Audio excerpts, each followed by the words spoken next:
Video 16, take one. Whenever you guys are ready. Are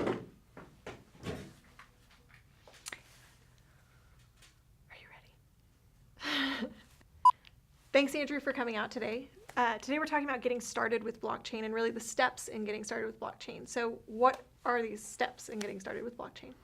The steps in getting started with blockchain aren't in and of themselves inherently different from your typical IT endeavor.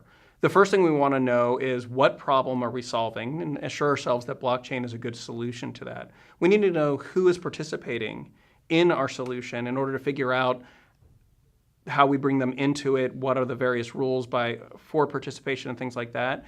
And then we want to talk about what we're actually solving. So what are the mechanisms by which we're going to do it? Within that, once you have those pieces, then you're now down into the technical nitty-gritty. What blockchain technologies do we want to use in order to do this? How do the various participants get involved? Who do we want to allow to commit to the blockchain versus request permission and all these sorts of things? There actually, it turns out that there's a lot of process involved in figuring those things out and also in bringing those participants on board into your chain. So something that I've heard is getting started in blockchain and like safely getting started in blockchain is a lot about defining the process that is going to end in a commitment to the blockchain. Is that something that people are doing regularly now?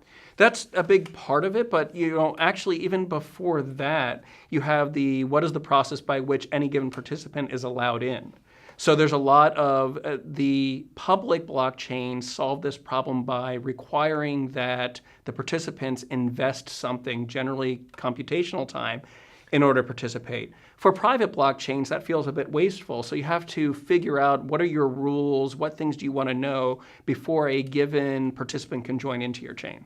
Sounds like a big process problem and a big blockchain problem. Thanks for joining us today. You're welcome.